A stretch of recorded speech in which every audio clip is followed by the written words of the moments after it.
Well, welcome to the show. I'm your host, Nick Ortiz, and with me, as always, is Devin Hanley, and of course, the sour cream on top of this soft taco supreme, Jordan Cravings Krennic. What up, y'all? What's good? That just sounded so gross. Sour cream on top of a soft taco. That just sounds like so Soft taco supreme. So Come on, sloppy. That's don't so act like too you sloppy. don't get at least one soft taco supreme with every. No, he Never get likes that. fucking the visit to I Taco like Bell. I like the crunchy. he likes getting Yeah, the like shell that. stuck Yeah. in his teeth. Yeah, I thought Yeah, for the dentist to find him months later. I like the pain.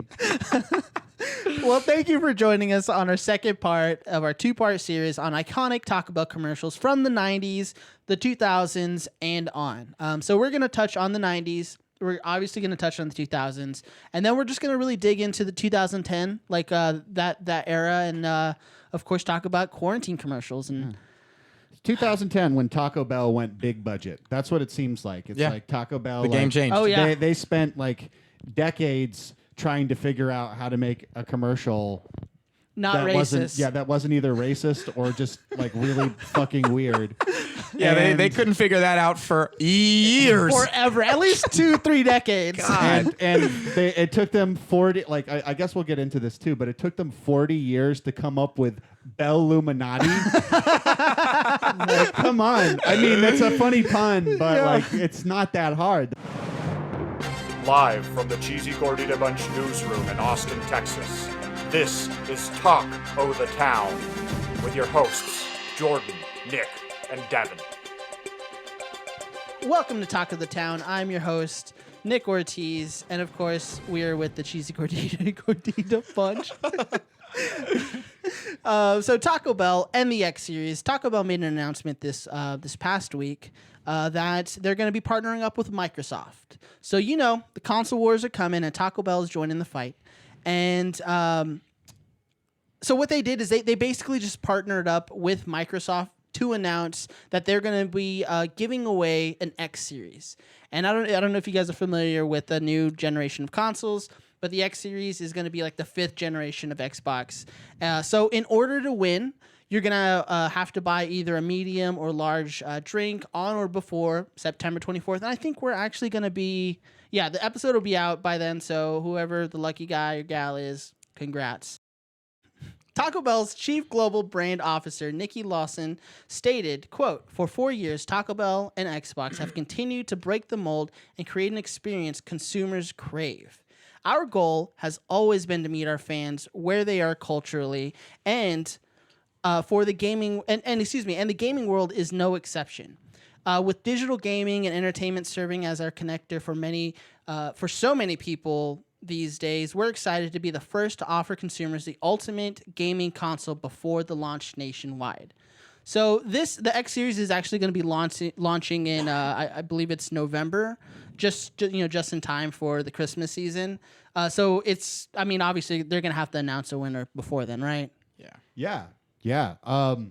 Man, that's so crazy that I guess it's just the fact that that Taco Bell's so closely tied in with Mountain Dew and Doritos and that's what I was just thinking. Gamer fuel and shit? Yeah. I'm surprised that this is like their first. No, if you from the quote, she said for 4 years. So they've been doing this. They've been partnering up with Taco Bell, and Microsoft and Taco Bell have been partnering up. Now, the Xbox that they're releasing is going to be a special edition. It's going to come with one controller, a 6-month pass to Game Pass, of course, having the benefit of Xbox Live, and then the best part, okay, for me at least, whenever you turn on the Xbox, it's gonna do the Taco Bell bong.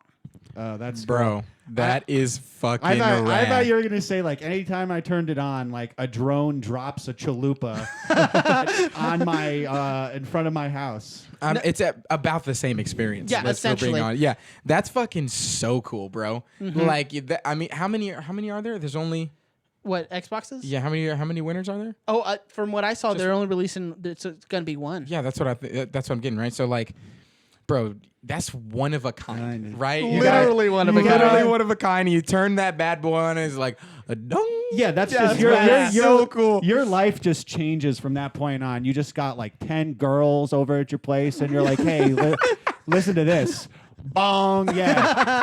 You know, I'm the only man in America or the only person in America who hears that. So, Ladies, why don't we create this little party pack in the bedroom? yeah. Okay? I think it's a really cool touch, man. Like I think that's fucking creative, bro. That's like, super awesome. Yeah, like it's so personal. I don't know, dude.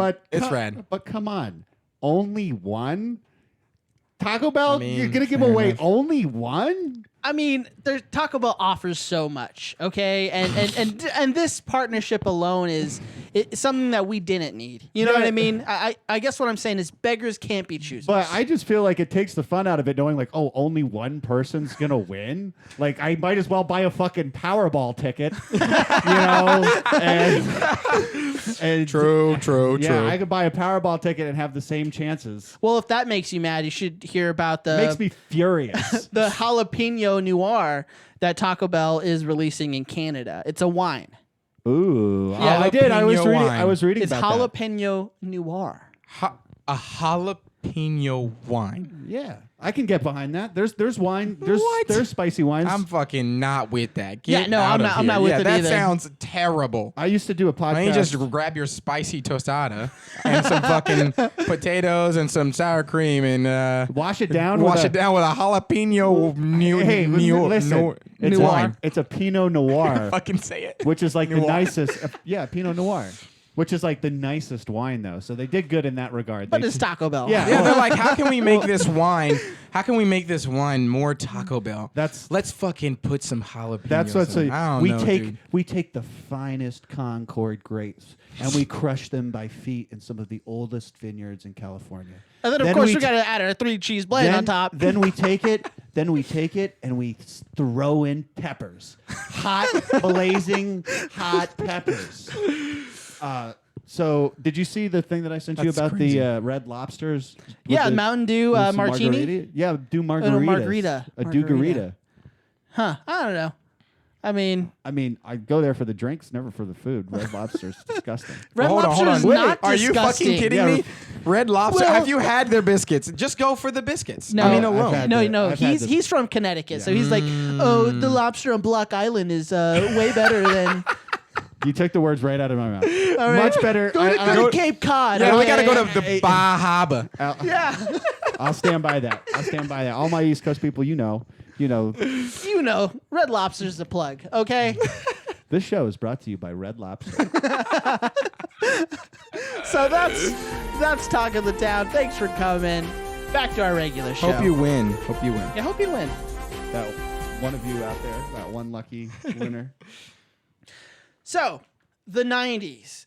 In the 90s, we're going to be talking about some of the celebrities that have, that kind of filled the void of the Taco Bell dog before the Taco Bell dog. And then, of course, we're going to talk about the luckiest dog in the world, Gidget. So, the year is 1990, and Taco Bell is limping into the decade with a mild success because of Batman 1989. Now, their slogan, Run for the Border, it's been there since 1988, but it's just not catching people's eyes. You know what I mean? But it's actually catching the wrong people's eyes because so many people, so many people are like, Run for the Border. Taco Bell, you are taking something so serious and belittling it, essentially. Like, no one's running for the border for Taco Bell. It's always, for better opportunity. Yeah. You know what I mean? So people had saw that slogan as insensitive. Yeah. I mean, they're not wrong. Yeah. They were like, wait, Taco Bell's a ginormous corporation that doesn't really care about people? Yeah, exactly. Wait, their bottom line is money? I thought I listened to Cheesy Gordita bunch. They say they're a humanitarian organization. Yeah. But nevertheless, Taco Bell persevered. You know what I mean? And they continued to release these commercials up until the mid 90s. So the first commercial I want to talk about involves, it actually aired in 1992, and it involves the Man in Black, Johnny Cash. Man. Yeah, I know. It's so weird to see Johnny Cash in a Taco Bell commercial. But Big Bell, they approached Johnny Cash because they knew that he wasn't a stranger to like commercials. I mean, he was the face of an oil company for the good part of the early 70s. So, Gotta get some of that oil money. Yeah. Big hell one. yeah. It's just really weird to me, like to see these commercials like now because you see them, and I feel like in the past like 20 years, like people like Johnny Cash and Little Richard, the other guy in the commercial, like They've reached a height. Yeah, right? They've both died, unfortunately, R.I.P. since then. R.I.P.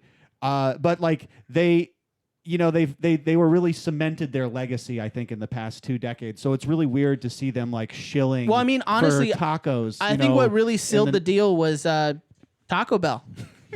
Johnny Cash's Taco Bell commercial. I think that really stuck with people in the zeitgeist and just really sealed his legacy.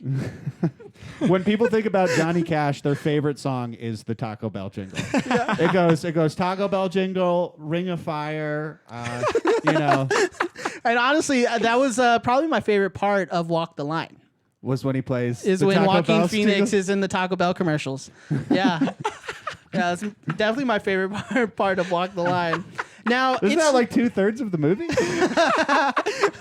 So the thing is, he had went from doing oil company commercials in the early 70s, where I assumed that he got paid, buku bucks, right? Like, it's a fucking oil company. Yeah. There's no way that he's not making mad cash on this shit. Taco Bell paid him in chalupas. Basically, okay, so it's reported that Johnny Cash was paid only $500 for that commercial. So that's the question. It was like, was he falling on hard times? I was like, $500, man. Yeah, I'll do it. Or was it like, oh, I love Taco Bell. You know what? I'm going to cut you guys a deal. I think that's it, probably. I have no idea. I looked and I looked and I looked, and believe it or not, they don't have a whole lot on that. Believe it or not. We're going to put that soundbite in there. Yeah, that's crazy. Johnny Cash is an icon, right? Like this guy's big deal, and they just give him nothing.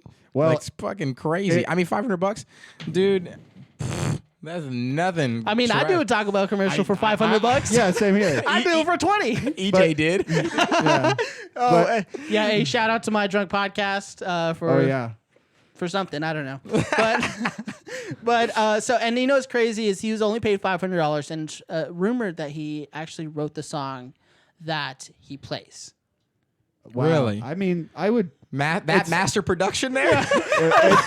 It sounded, even though it did sound Johnny Cashy. I will say it did sound like. Well, it had to if he was gonna fucking sing it. It needed to sound. Yeah, there's no way they're gonna make a pop song. They also they have fucking Johnny Cash. They have the Man in Black, and he's hawking like the 59-cent, like the sick. He's hawking the value menu, the cheapest, lowbrow, disgusting shit that they fucking scraped off the sidewalk for. You know what? Maybe that's why they only paid him $500. They just had this incredibly low budget They're like, for this whole production. Hey, listen, Johnny, we're lowballing everything. The lowest hanging fruit. We just got to go for that. We're going for the 59-cent shit. We're going for the 79-cent. Listen, shit. and Johnny Cash. How about $500 cash? Yeah. Listen, don't even put it on your taxes. Like, listen, Johnny, we got to sell 1,000 of these to break even. I'm gonna give you $500. All right, I'll do it. Selling out is kinda sweet when you do it for taco meat. I fell into a quick $500. Go for the cash, even if your reputation sours. Pay me now, $500. To me, I guess the difference now is that, like, I feel like the new Taco Bell commercials are kind of like tongue in cheek, and when there's like celebrities on them now, it's kind of like funny and like kind of like, oh, there's a funny celebrity on this, I like that, haha. Whereas like I feel like the Willie Nelson and Johnny Cash commercials were more like, dang, like they like that's low.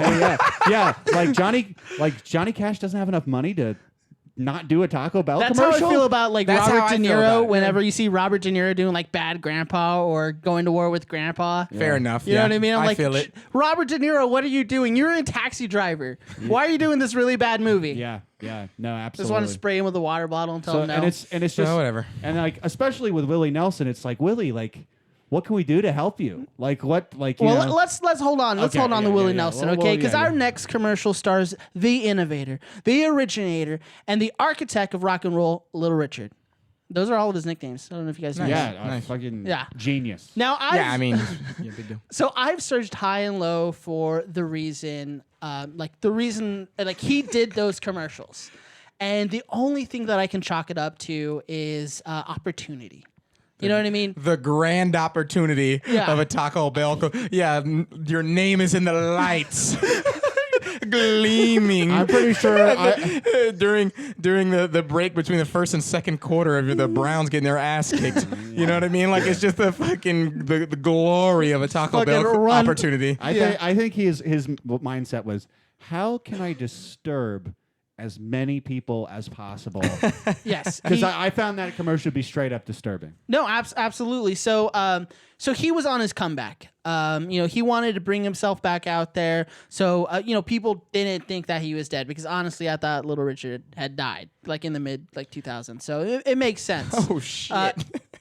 But Taco Bell actually did like kind of bring him back into like our thoughts, because after then he was in several he appeared on several different albums. He appeared in movies. You know what I mean? Like Little Richard had another renaissance. So he's in like the 90s. he's like the opposite of Johnny Cash. Like Yeah, he Taco- was like rebirthed. Taco Bell- rather than like Taco on his Bell way out. made him Yes. or remade him. Yes, and we just watched the commercial, and just some thoughts on the commercial. The music's pretty good. I've always liked the music in all these because they're really catchy and they're like really funky sounding. But fuck, Little Richard is so scary in that fucking Yeah. shit. I mean, if you haven't watched this commercial yet, please do watch it on our channel, right? Yeah, Are we yeah, gonna post it? we'll release a playlist as well. So I was confused at first because the first person you see playing music is not Little Richard. No. It's this guy playing guitar. So I was a little confused. And then like fucking out of the blue, Little Richard just Belting out shit about Taco Bell. Yeah. Telling them to run for the border. he doesn't blink once. No, his eyes are so wide. I've never seen Little Richard blink though. I don't think I've ever in Ever. any footage I've ever seen of him actually like blinking. Huh. I guess I've never thought about him like that. So You didn't think about Little Richard when you saw that Taco Bell commercial? America thought about Little Richard. They put him back on the map. But on it, the one thing I will say about this commercial, because I was just reviewing it. Again, I'm actually watching it right now. But the one of the things that's like really stood out about it is like it like they like kind of turned the page a little bit here, because at least there's like some theatrics to it. yeah, there's definitely a higher production value. Yeah, definitely a high production value. Now, like the actual product is still not amazing, but Naturally. but like you're right, the production of it is better. There's like colors and the Yeah, it music's kind of reminds me of like and- Pee Wee Playhouse esque. Yeah. You know what I mean? Yeah, when you look at like it's like, you know what it really reminds me of, and I think this is the primary reason why this commercial came out this way. In Living Color. I mean, it was the 90s. Yeah, it was the 90s, and like that era, those things were like, it's synonymous. Like Yeah. the colors and the big hair and all Yeah. that other The stuff. zany fonts. Yeah, like all of those like things. the triangles and the yeah, like those. lines. And so all of that, like they really catered to it, but that's why I kind of like it made me feel good. You know, bright colors, they make you feel good. So it's Yeah. like I kind of it was a little bit. That's why you different like vibe. Transformers. Exactly. Yeah, that blue and that red on I All Optimus that Prime. gray. It's just so nice. I just Yeah, like so- big. I like big sounds. I like big colors. I like Don't say it. what? Bad acting and. So, our last celebrity we'll be talking about is a famous celebrity from Texas. In 1990, Willie Nelson found himself at odds with the scary-ass IRS to the tune of a couple million, or the equivalent of 4,527,745 cheesy Gordita crunches. Those things are like what, $3 each? $3.69.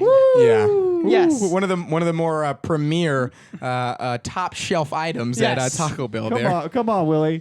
Willie's definitely not doing no $500 commercial. That's for sure. Fuck block. No, 600. This man was hurting, okay? But Willie Nelson, he had some fun with this. During the IRS investigations, what he would do is he would park his van outside of the office, sign autographs in between interrogations. That's some badass shit. You know what I mean? That's some badass shit. That's some Texas shit for sure. Texas goes hard, bro. Yeah, but again, he was in a massive amount of debt. And, just to avoid jail time, he allowed them to seize a bunch of it. He allowed them, quotations, to seize a bunch of his assets. And then the bill went from $32 million to a manageable $16.7. Yeah. Chump change. Chump change, yeah. Not for Willie Nelson, though, because he was hurting. Boy. Yeah, but by February of 1993... Uncle Sam, leave Willie alone. But by February of 1993, Willie and the IRS agreed to settle on a measly $9 million. Isn't that nice? To be rich enough to settle. Hey. So generous of the IRS. Great guys over there at the IRS. We're gonna go ahead and knock off $8 million. Hey, shout out to the IRS. So great guys over there. Willie basically took any job he could at that time, and that's where Brad, Big Brad, Of course. daddy owner of of Taco Bell, came in. Now I couldn't find the exact figure, but Willie Nelson and Waylon Jennings appeared in a Pizza Hut commercial together, which I assumed they're paid pretty nice for. And then, of course, we have, I think it's pretty iconic. I would say it's iconic. The Willie Nelson, the woman with the rose tattoo, Taco Bell commercial. Yeah, that's the one I'm familiar with. Yeah. Now, do you have any thoughts on it, Devin? I mean, I just I mean, this has been said before, so I'm not going to break any new ground here. But like, in my opinion, like Willie Nelson shouldn't have to pay, should have not had to pay taxes in any way, shape, or form. Willie should. I think that they should have given Willie a pass. I feel like he never should have been in this ad to begin with. I think Willie thought he got the pass. That's why he just owed them millions of dollars. Yeah. Yeah, but so in this commercial, Willie Nelson's basically hawking the new steak items, and in it, a hitchhiker drives up, and he's approached by a woman. Excuse me, a hitchhiker is approached by a woman with a rose tattoo, and here's a small sample. Offered him something new, a steak burrito supreme from Taco Bell. She insisted that he try it, and a new zesty steak melt from Taco Bell. He had never had nothing like it. God. So This commercial is like sensual, bro. They are like they're really like selling it here on this one. You guys got to see this. Ooh, I am in debt to that woman with a rose tattoo. You got to see the expressions. They're gold. Did he write that one? Did he I couldn't find that information. Again, I found it was very slim. I found out like the figures of what he owed, but I couldn't figure out if he had written it. I will say this: the tune's not bad. Tune's pretty good. Tune's pretty good. I mean, it's Willie Nelson. Yeah, I mean, it's fine. It's my favorite Willie Nelson song. Yeah, I mean, it's not amazing, right? But it's digestible and it's decent for a commercial. It's digestible, unlike the the Taco Bell menu. The soft taco steak. Once again, that commercial is very, very 90s. The denim shirt with the white shirt underneath it, and just very, very, very 90s. And Yeah, and believe it or not, this is only the first time Willie Nelson will sell out, because the second time, of course, is Dukes of Hazzard. Oh, where he played the uncle, and that was another bad movie I saw in theaters. yeah. It's okay. Happens to us. Hey, America, leave Willie alone. Leave him alone. Well, I don't mind the taco, but I hate the IRS. And all you Waylon Willie fans, this should put you in distress. So that was towards the end of the Run the Border campaign. And again, this was not the first Taco Bell promotion that was steeped in controversy. A lot of people, again, they just thought it was super insensitive to the experience of migrants, which is completely understandable. Yeah, it's pretty easy to feel that way when you see the Taco Bell dog walking up to you in a sombrero. Well, speaking of the Taco Bell dog, the year is 1997, and the burger wars are raging. Titans are clashing, and there is no end in sight. That was a real thing, the Burger Wars? Yeah, the Burger Wars. Yeah, it was between not Taco Bell. It was between McDonald's and Burger King. Oh, wow. Yeah. I didn't know that was dubbed the Burger Wars. Yeah, I didn't know that either. I mean, obviously, like, they're not best friends here, but, Yeah. you know. There's bloodshed. The streets ran red with McDonald's ketchup. Well, suddenly, a 3-year-old Chihuahua named Gidget hits the scene and the landscape changes forever. Now, Gidget, she is again, just 3-year-old Chihuahua. It's a girl? Yeah. Yeah. Oh, I thought it was a boy dog, though. I mean, but... Fun fact, but, okay? you know. Fun fact about Gidget. She was actually hired to play the girlfriend of the Taco Bell dog. look And at then they that. were like, wait, no one's going to see this fucking dog's nuts. We can make it a girl. So they cast her as a girl. Yeah. Easy peasy, then. That's So a pretty sweet gig for a Chihuahua. Gotta yeah. be. Yeah, totally subjected to this bullshit. and honestly, again, I know we talked about this in the last episode, but we're probably gonna have to do an episode on Gidget, the Chihuahua. Just reading briefly about her life, it was filled with a lot of stuff.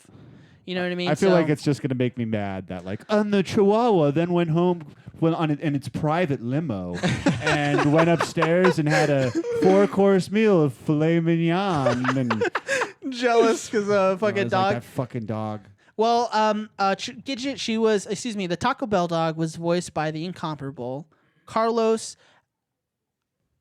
Alazrecki. You just- Alazrecki? Carlos Alazrecki? Incomparable. I mean, he is. He played Rocco from Rocco's Modern Life.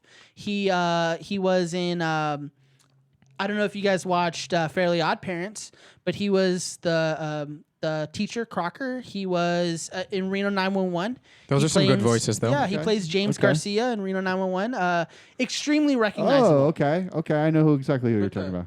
So Carlos Alazrecki, and it was basically just developed by a humongous corporation, allegedly, I should say, because when we do our Taco Bell dog our Taco Bell dog episode, you're gonna see that Taco Bell didn't actually come up with this concept.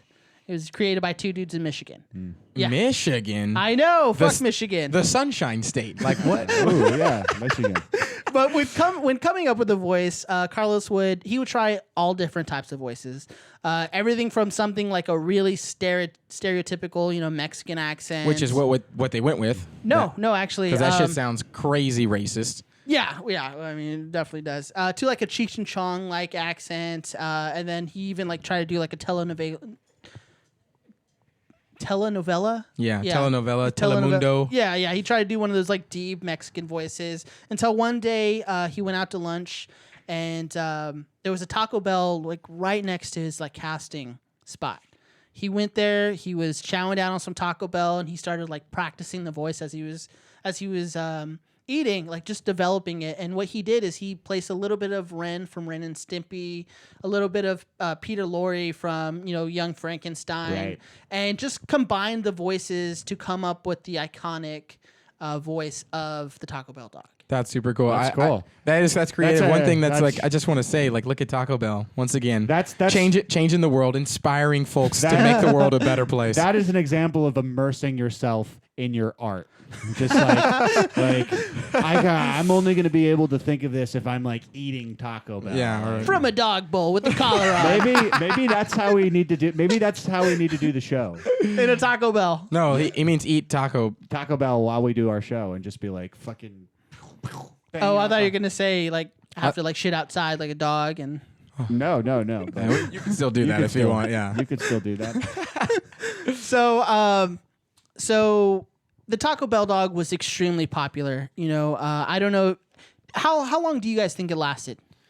It seemed. To be honest, it seemed like my whole life, actually, because how many times did I hear "Yo quiero Taco Bell"? I don't know. It's Forever, ingrained. It's right? Like it's Like so you stuck don't in me. remember a world before Yo Quiero Taco Bell. You're funny enough, as like stupid as that actually sounds, that's fucking so true. Yeah, it's same. so funny because it's fucked up. But those are like I have to thank Taco Bell. Those were my first Spanish words. Yo quiero Taco Bell. Oh boy. I bet your high school teacher's like, fuck. Taco Bell's like, yes. The Programming the world. We got one child mind at a time. when this boy grows up, he'll do a Taco Bell podcast. Well, again, the Taco Bell dog was so popular. Big Bell made toys of it. Yo Quiero was so recognizable. You know, it was just become a part of pop culture. I mean, it's even in movies. Comics reference it. So many people know what it is, and I bet even now, Gen Z people or Zoomers, whatever the fuck they're called, if you say Yo Quiero whatever, they'll still understand it. I think there's a good You know what I chance of mean? that. Because it's just really such Culturally so stuck. ingrained. Yeah, Yeah. Taco Bell changing the world. So Yo Quiero Taco Bell wasn't the only catchphrase that the dog would say. He would also say stuff like "Drop the chalupa" and "Viva Gorditas," which is my favorite. Yeah, Yeah. definitely now.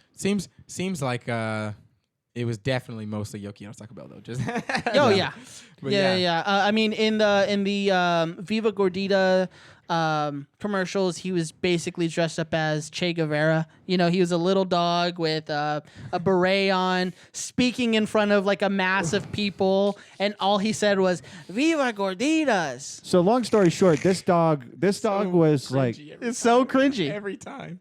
Does your dad was like 20, 30 when those commercials were coming out? Yeah. Like, does he have an opinion about this? Was he offended?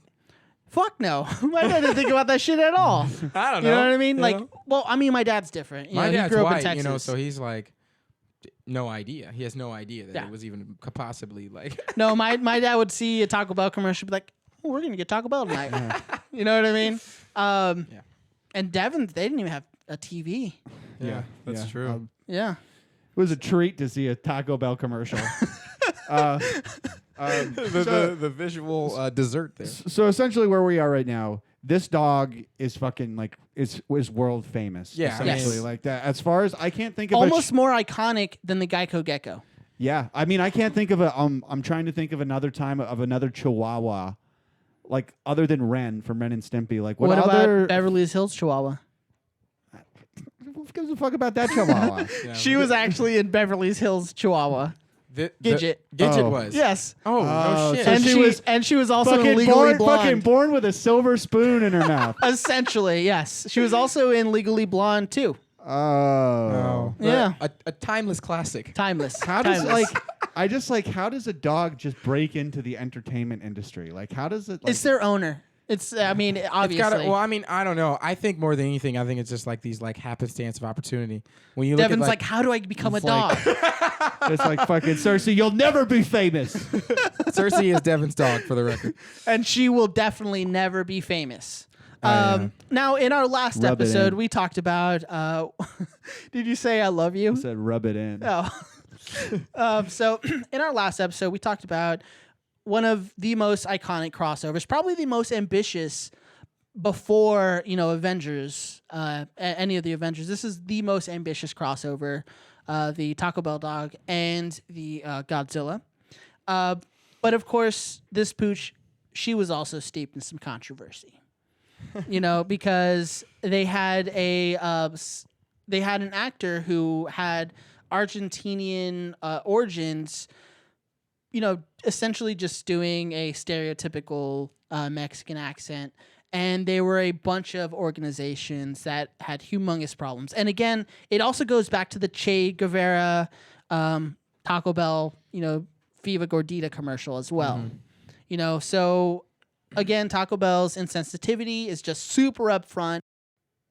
This garnered a boycott of the Taco Bell campaign led by civil rights leader Mario Oblito. Thank you, Jordan. And calls to end the campaign in general. So only 3 years after the debut of the Taco Bell, only 3 years. Yeah, I thought it was way longer. bro, it was. Wow. I thought it was still running. Yeah, well, that just shows how many commercials Taco Bell made with this dog. You know what I mean? Like they were just fucking churning them bad boys out. Cranking them out. That's also when the Chihuahua got like a really bad drug problem and just started like doing blow all night. Yeah. And just living that like living that life. That Beverly Hills Those Chihuahua's are life. Yeah, and so just like humping all the other dogs. So because of the extreme backlash from organizations like LULAC, they ended the campaign. They retired Gidget. And, but that wasn't the end for Gidget. She appeared in several movies. Like we had said, Legally Blonde 2, Beverly Hills Chihuahua, just some classics, And then she would also appear as Taco Bell just one more time before her death in a Geico commercial. That is really funny and ironic. Wait, her death. Oh, I see what you mean. I thought you said her death was in a Geico commercial. I haven't seen that one. Have I you was seen that like, commercial? Yeah, it's fucking good. The Geico Geico, one yeah. that she's in? Yeah, so what it is they're like at a DMV or at a casting call, some shit like that. Completely different scenarios. Could And have been a birthday party. might have been an elevator. Maybe a courtroom. I don't know. I don't know. They were both there for some reason. And the Geico commercial, the Geico gecko walks by, and then the Chihuahua was just like, "Oh, great! They have a talking gecko too." That's funny. It's pretty good. It aired in 2003. But I think we should talk about the commercial for Episode 1 of Star Wars. Yep. Okay, good. Okay, I'm ready for it. And in this commercial, it had, it was a Yum. By this time, Yum brand had already purchased Taco Bell, so they were under the umbrella with KFC and Pizza Hut. And with this commercial, and we just watched it.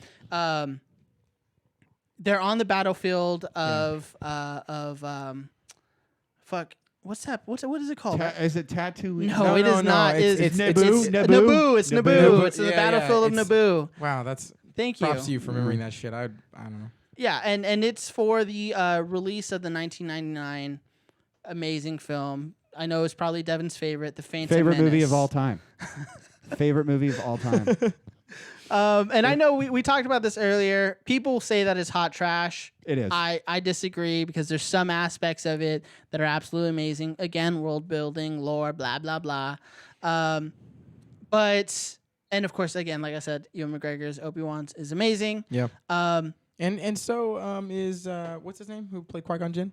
Oh, yeah. Liam Liam Neeson. Neeson? Liam Neeson. I think he did a great job. Yeah.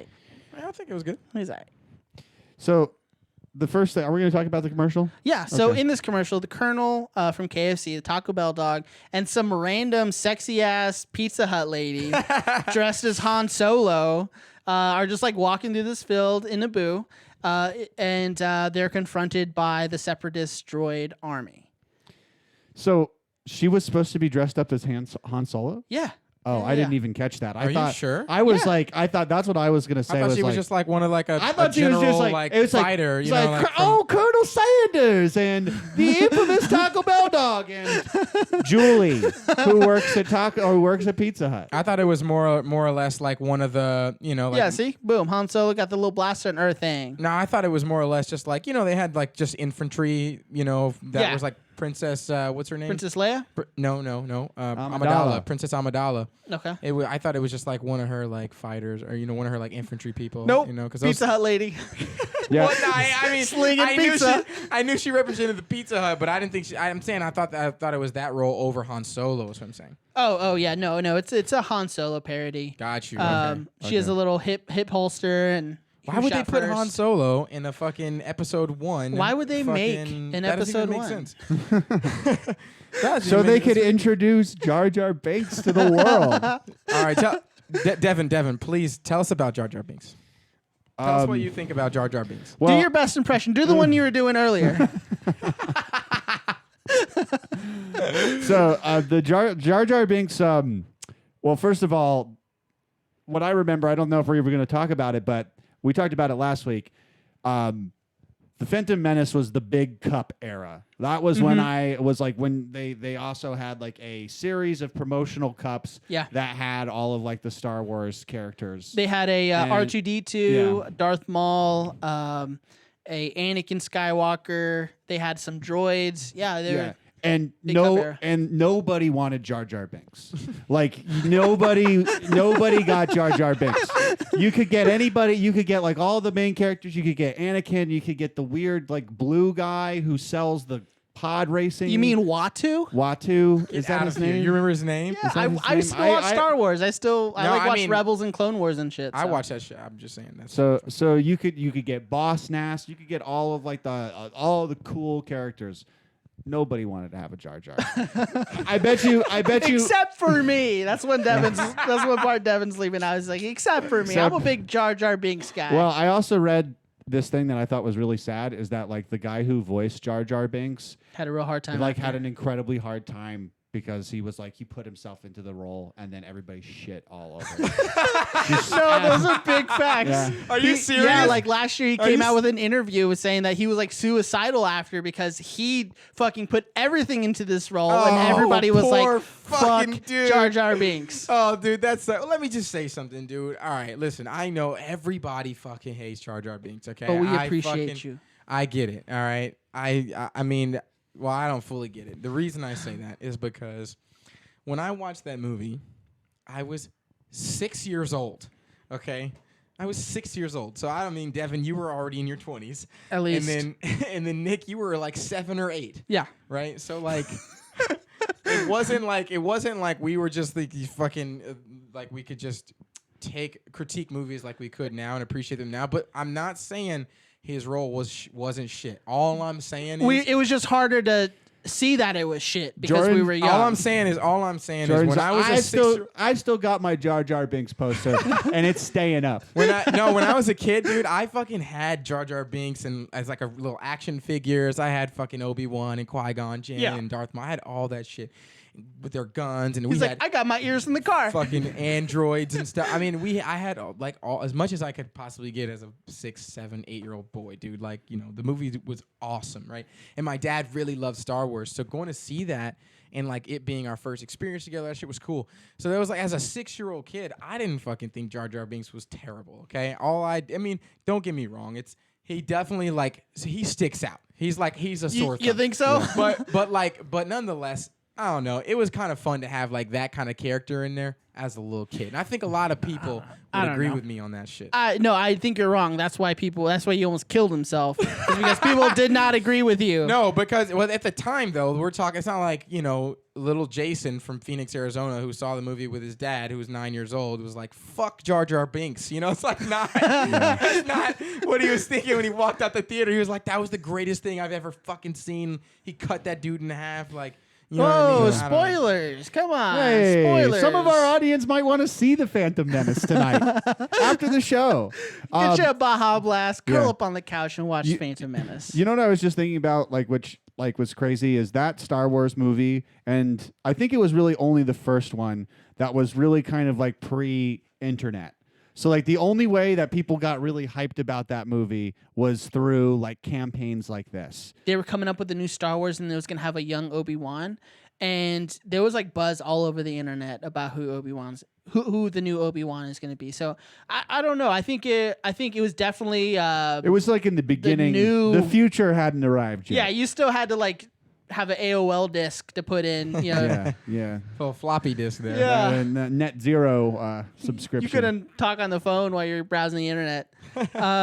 So yeah, but I don't know. I really like I said in the last episode, Taco Bell really got me into Star Wars because my dad liked Taco Bell so much that he would go to Taco Bell and get the toys and you know what I mean? So I think Taco Bell had a lot to do with introducing Star Wars to kids. And I mean, dude, Star Wars is one of the greatest stories ever told, right?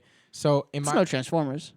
Naturally, but it's one of the greatest stories ever told. So like to be able to like anything that tied to it, you know what I mean? And then like don't let your like dad love it, so like fucking I was crazy for it too. Like the reason I was so excited because my dad was he was born in the 70s and like Star Wars was the greatest shit that ever happened. Yeah. So like his excitement, it was something for us to like fucking bond over and be cool about. And and this enjoy. campaign was huge. Again, Star Wars, they're event movies.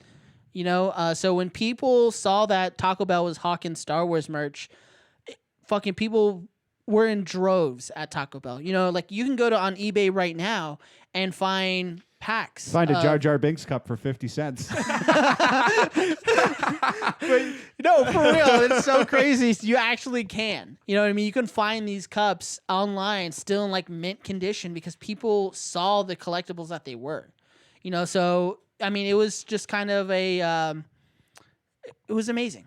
Iconic. You know, yeah, it was iconic. It was the right choice to make by Yum Brand. So fortunately, Taco Bell scooped up that commercial and fucking capitalized big time. Now Nick The Ortiz, CGI is fucking terrible. Yeah, I was just gonna say now that. Nick like, Ortiz. Now Nick Ortiz is doing Taco Bell podcast. Yeah. So here we are. / Star Wars podcast. yeah, for real. So the year. So now let's move on into the year 2000.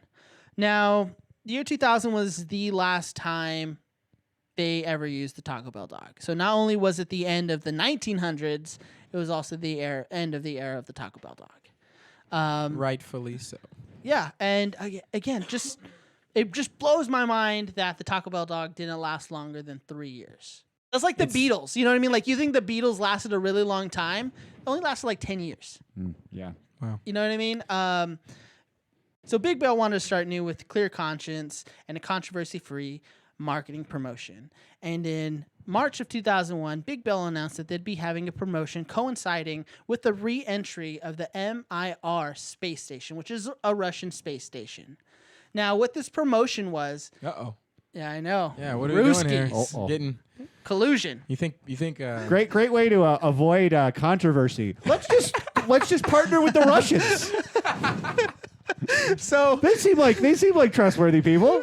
what Big Bell did is they towed a giant target into the Pacific Ocean, and any pieces that fell off the station in re-entry, everyone in the United States would be entitled to a free taco, not Russia, the United States.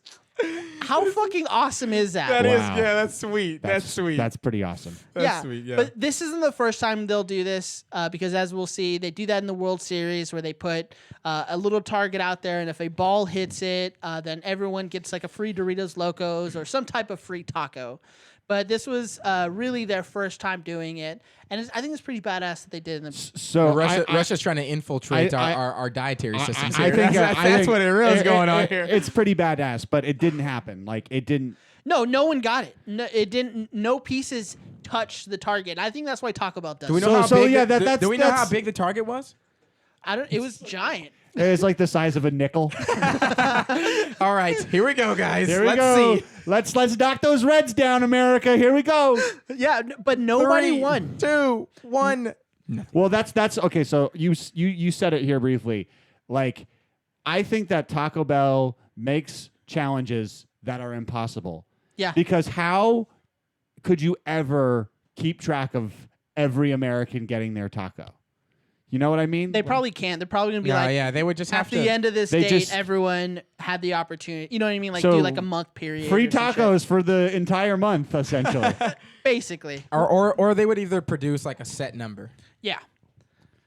Yeah, they'll look at how many people like on a census and be like, oh, these people are entitled Yeah, to 10,000 probably tacos. like you have to like put your social in per taco, and then pass it over to the Russians. So make sure it's all legit. yeah, you know? my cousin doesn't have a social security number, but he still gets a taco, right? Now, in the 2000s, Big Bell had their menu change up. No, Yeah, I know. they Another changed one. their menu. Dickheads. Yeah. From now on, we are not selling tacos. We're selling tacos. The funny part is the menu change was called the Big Bell Value Menu. And that was another promotion where they're selling 79 and 99 cents tacos. This is, Hey, who was the first? Hey, you got $300? Cool. Get Johnny Cash on the phone. You're going to ask who's the first for a who was dollar the- menu? Yeah, who was the first to like really do a dollar menu? Do you guys Wendy's. know? Was it Wendy's? Yeah, I looked it up. I was like, Taco Bell. Maybe it was Taco Bell. But it was actually Wendy's. What year? Do you know? Well, Taco Bell did their first value menu in 1988. So I assume it had to be before then. Gotcha. Yeah. Yeah, but I would say Big Bell is the one who does it the most and does it the best. Easily. Are you kidding me? They hands down have the best value dollar whatever menu. Like Yeah. it's the cravings menu is what it's called now, I think. Yeah. But this is I think this era of Taco Bell commercials is when it really got boring. You know, they didn't have they had Ricardo Montalban still, but the Taco Bell dog was gone, and all they had were black backdrops, random swooshes of meat, random flame every now and then with a edgy dude doing voiceover. I can get behind. I can get behind the meat swoosh. No, but I think a lot of commercials did that shit. They would like Absolutely, yeah, they did. and I think it was like just the trend at the time. But this is when they started using the phrase "think outside the bun," and again, there's all like really generic ass commercials. Yeah. One of the highlights of this era again is just Ricardo Montalban, and he's the guy who played Khan. If you guys aren't familiar in Star Trek, he was also the grandpa in Spy Kids. Nobody? Yep. Yeah. Yep. And Any Spy Kids fans in the house? Spy Kids, that's just so corny. Oh, Spy Kids. Oh, they're great. yeah, they're good movies. What? Yeah, it's just kind of corny. I mean, when I was a little kid. I mean, there's no Shark Girl and Lava Boy, but yeah. So so Ricardo Montalban, and actually he lasted longer than the Taco Bell dog. He started off in the late 90s, around 97, and he ended, the last commercial that he had done was in 2007. And that was that commercial, the Super Bowl commercial we had just watched with the Lions trying to say, God and asada. that's like 1,000 years in Taco Bell time. That's like 161 years in dog age. Yeah, I mean, he killed it. Yeah. But yeah, Ricardo Montalban, he did his last commercial in 2007, and that was that carne asada steak commercial. And it actually, when you think about it, you look at all these commercials that celebrities are doing, and all of them seem like they're hawking the premium items like steak. You know what I mean? Because Willie Nelson was hawking steak, Johnny Cash was hawking steak, Little Richard wasn't. He was just hawking Taco Bell. Yeah. But even Ricardo Montalban.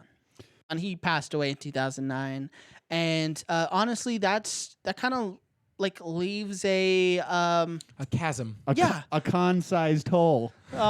because again, they just revert back to the really boring, plain commercials with a dude doing voiceover with flashes of meat and flames and a grill. Meat and flashes. Meat flashes. Yeah.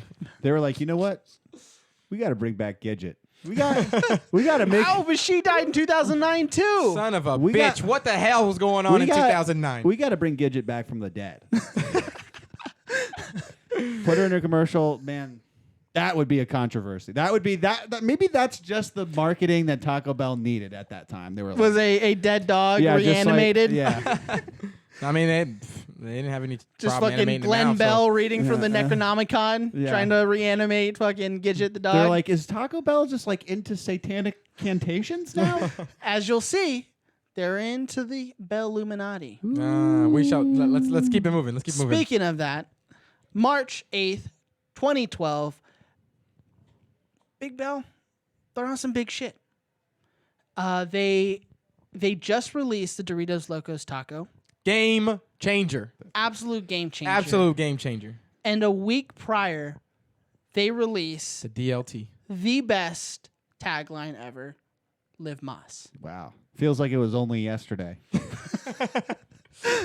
No, honestly, it does feel new. No, it does. It does It's still feel it's new. still Yeah. fresh. Still and that's, fresh. Yeah, and that's honestly the best part about Live Moss. Now, one thing about Taco Bell, and it's always been this way, is Taco Bell's catchphrases aren't just catchy. You know what I mean? They're not just there to stick in your mind. They're a way of life, essentially, for Taco Bell. I mean, Live Moss, baby. Yeah.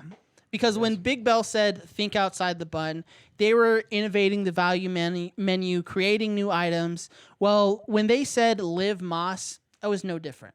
You know what I mean? They were living Moss. And what that meant is they were, producing innovative items like the Doritos Locos Taco. They were improving employee communication.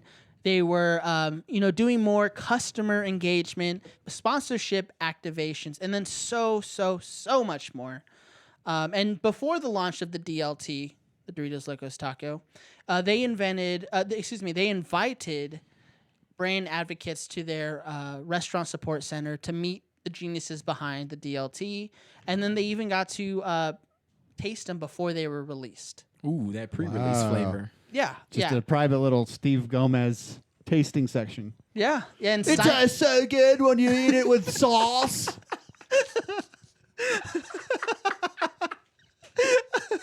Bro, if you take a Dorito chip, it's like a chip that you put the taco meat in, and it's flavored.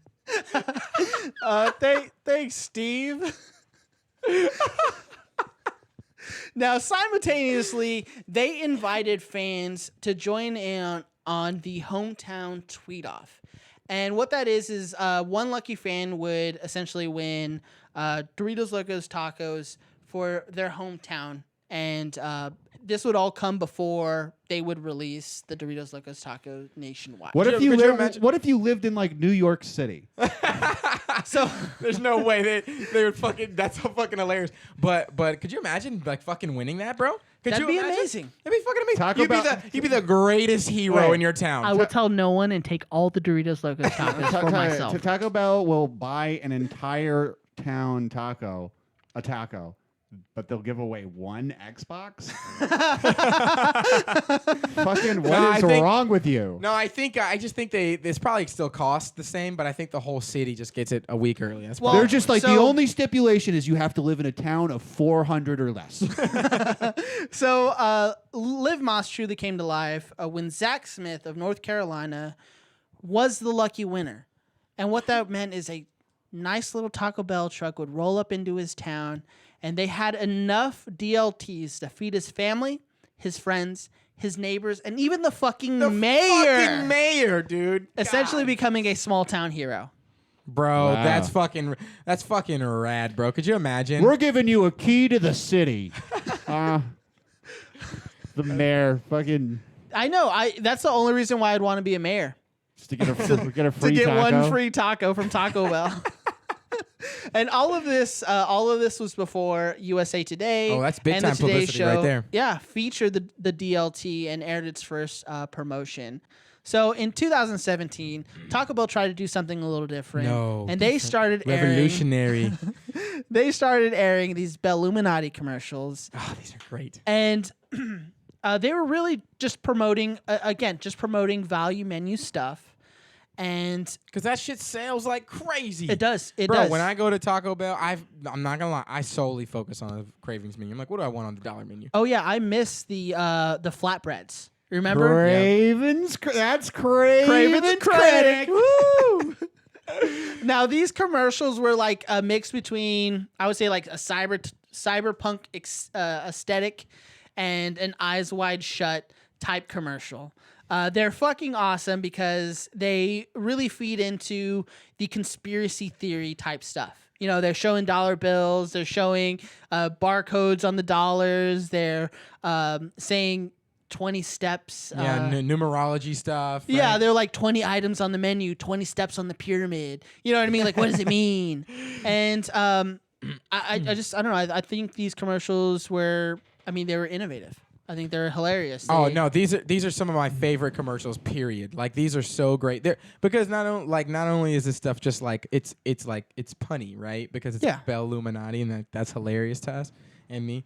But like it's fucking entertainment. Like they put so much into the production value. Like we were talking about earlier. Like this shit is like an actual movie. I'll say like it's theatrical. Like, it's awesome. I think that Taco Bell, and I think this might have to do with the promotions. It seems like there was just a time where Taco Bell just became more self-aware of who it was. Yeah, and like woke up one day.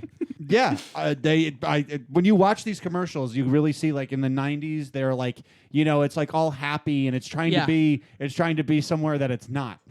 Yeah, you know? Facts. Yeah, and I just feel like you can watch these new commercials and tell that they had like a vision for, you know, who they were trying to meet. Yeah, and I think that kind of just goes with like the general sense of humor of like how the world has changed. You know what I mean?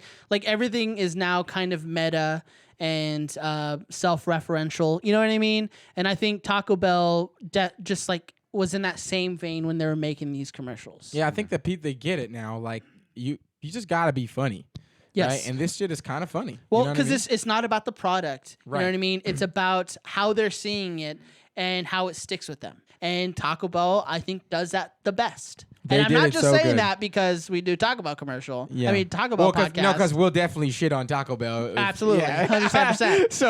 So no, I'm with you, and I can't wait to talk about one of our next ones. But yeah, I like the way they did it, the colors. I mean, fucking Yeah. the sounds, like the voice, like even the voice from the guy. That's part of like what really like brings it home a little bit is that fucking voice of the dude who's like narrating it. Yeah. Oh, it's awesome. Yeah, it's awesome. Now, hands down, the best Belluminati commercial is the Web of Fries Oh, easy. commercial. It's played as like a trailer for a movie that stars Transformers star Josh Duhamel. Boom, baby. See, look where it took him. Oh, and you want to know the funniest All the part? way to a Taco Bell commercial. The funniest part is doing this research. I found out that Taco Bell's first actual in-theater commercial was before Age of Extinction. Transformers Age of Extinction was the first time Taco Bell had ever aired a commercial inside of a theater. Wow. Welcome to our Transformers podcast. Now, Josh Duhamel plays a family man who's just simply enjoying Taco Bell for dinner. When his daughter says, "I want some fries," and the mom says, "Taco Bell doesn't have fries." So that just gets him thinking, and he types in his computer, "Why doesn't Taco Bell have fries?" That's when he gets a mysterious call from an unknown number who's telling him that he's dipping in the wrong places. Like he's dipping around in the wrong places. It's fucking awesome. It Yes. says no caller ID on the fucking phone when it rings. I really suggest people check this commercial out. It's like one of the best ones. It dropped. They like he gets like it's like some like the Matrix. It's kind of like the Matrix. It's exactly it. It's- So like, and that's no wonder. Yeah, that makes sense now because he drops the envelope in there. Yeah. He's sitting at his desk. Things are starting to like happen. There's a web around of him. fries. A web of fries. Yeah, and essentially, it just everything takes a turn after he starts digging in deep on why Taco Bell doesn't have fries. And I suggest everyone go check it out. We're gonna link our YouTube channel on our Facebook page. Check us out. Check the playlist out for the commercials that we're talking about. Nacho fries, banging side thing though. Yeah. Banging side dish. And if you like, notice before, almost in the decadent. beginning of the commercial, they have a little fake studio called Live Moss Productions. Bro, yeah, I was just about to say that. That's Yeah. so fucking cool. But one of my favorite parts about this commercial as well is when shit like really starts hitting the fan. He's going crazy. Yeah. With like his daughter like has the fry. He picks it up. Where'd you get that from? And Some clown gave it to me. yeah, and then he goes like take one of his workshops out to start the day. And there's a ketchup packet. And he's like swishing through Yeah, all and of his he's shirts. flying through all and they all have the same stain in the same spot. Like Yeah. it's fucking absurd, bro. Also, brilliant. Yeah, it's amazing. It's amazing. Yeah, I mean, you definitely want to like try it, but especially, and I like that they just went so hard with this, like they changed the direction of like their commercials so hard because this was like a hard pivot on like their products, like what Yeah. they actually provide. They don't fuck it, they make Mexican food. Yeah, Or- quote unquote Mexican. Yeah, food. something or something like that. They make food. Yeah. What is it? 85% Sort of. beef? Yeah, Yeah. sort of. They kind of sort of make food that might be Mexican. Yeah, okay, that's what it is. So- But the fries are just a total pivot, so I like that they did. And they did the same thing in the 2000s. So earlier this year, before Rona hit, well, I guess Rona was still raging in other parts of the world. Taco Bell had released another commercial for nacho fries, and I guess nacho fries are going to be kind of like the Big Mac, not the Big Mac, the McRib, in the sense that they're seasonal. And so the commercial that they had released is called "Supply and Demand." Oh man, And I it's- love this so I know. much. It's another it's so trailer good. in the vein of Pain and Gain. You know, the Mark Wahlberg. That's right. Yeah, Yeah. yeah. That was actually kind of a funny movie. That's a great movie. yeah, it was funny. In this commercial, it's two dudes who are trying to release the nacho fries because Taco Bell won't release them. And they go through all these antics like being shaken down by like some mobsters. They go to a pool party where it's just all Taco Bell stuff. There's just so much to unpack in this one commercial that I think everybody, again, just check it out. It's so funny, and it's a great commercial. And it's also another Liv Moss production. Yeah, this the commercial's like it's a full minute, but it feels like 5 minutes. Like it's like, there's a whole ass story in it. And I love it because it's like obviously the pain and gain for sure, but it's like that bad boy shit of fucking Miami kind of Vice, Training Day-ish, all that shit. And it's like this the storytelling is actually good. I fucking love it because it's so funny. It's also just like it looks like just like production wise a huge boost. Oh yeah, Like it looks like a legit like actual movie trailer. yeah. Just the cameras and the production value is really good. Taco Bell, maybe they should stick to what they're really good at. Making commercials. So no, so they right. No, so nacho fries must really be keeping the lights on then, because it seems like they're willing to put a lot of money into promoting them. I mean, they had an R8 in the commercial here. They rented. Well, I mean, I'm sure they didn't buy it. They rented an R8. That's definitely more than old Johnny Cash got paid there. Yeah. So that was the last like nacho fry commercial of 2020, and really the last like high production valued commercial. Well done too. God, Yeah, I it's love really it. well Those done. Are, when those come on, I'm like captivated. The best thing about 2020, I think. Yeah. I don't actually go and buy Taco Bell when I see it, but I do enjoy the commercial nonetheless. And in the age of Rona, like other companies, Taco Bell is using customers to film their commercials. What I assume they did is they just asked people to send in videos of them ordering Taco Bell and getting their order and stuff like that, because the commercial that they had released really emphasized on the contact lists and strict guidelines that they're following. And again, it's all shot with people's phones in the perspective of being a customer getting, their Taco Bell, which is, pretty good. I'm just happy it wasn't like those other commercials that car companies did where it was just a big pat on their back without giving people raises and shit. Yeah, right. Yeah. Look at that. Our favorite humanitarian organization. Yeah, and actually during this time, during the during quarantine, just like you had told us, Taco Bell actually put out a commercial saying that they're going to give free Doritos Locos Tacos starting April 21st. Yeah, which is pretty cool because, I mean, I got a lot of free tacos. I know. I didn't know anything about this. I didn't get shit. So with that, we conclude our series on Taco Bell commercials. Woo! Wow. Woo. Yeah, that's great. My YouTube history is full of Taco Bell commercials. I really feel like I need to get a cup now. Like, I feel like I need to have a cup. I feel like I should have a cup too. Let's fucking look it Yeah, up let's and get go one. look up some I'm cups. going Jar Binks, baby. Let's get Jar Jar Binks cups. Let's all get Jar Jar Binks cups. And I want to thank our listeners out there who are posting pictures of the cups and the old Taco Bell memorabilia they have. Yeah, but I'm your host, Nick Ortiz. Follow us on Instagram at Cheesy Gordita Bunch _.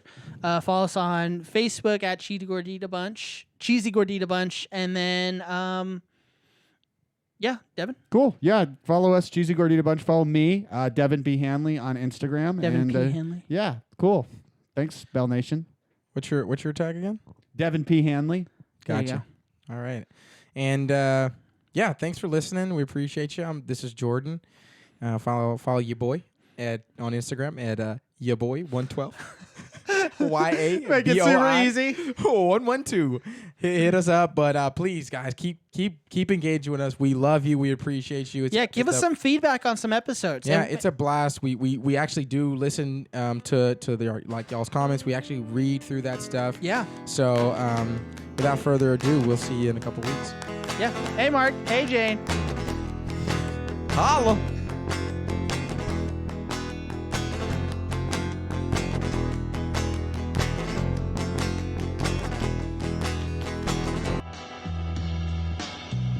This show is made possible thanks to listeners like you.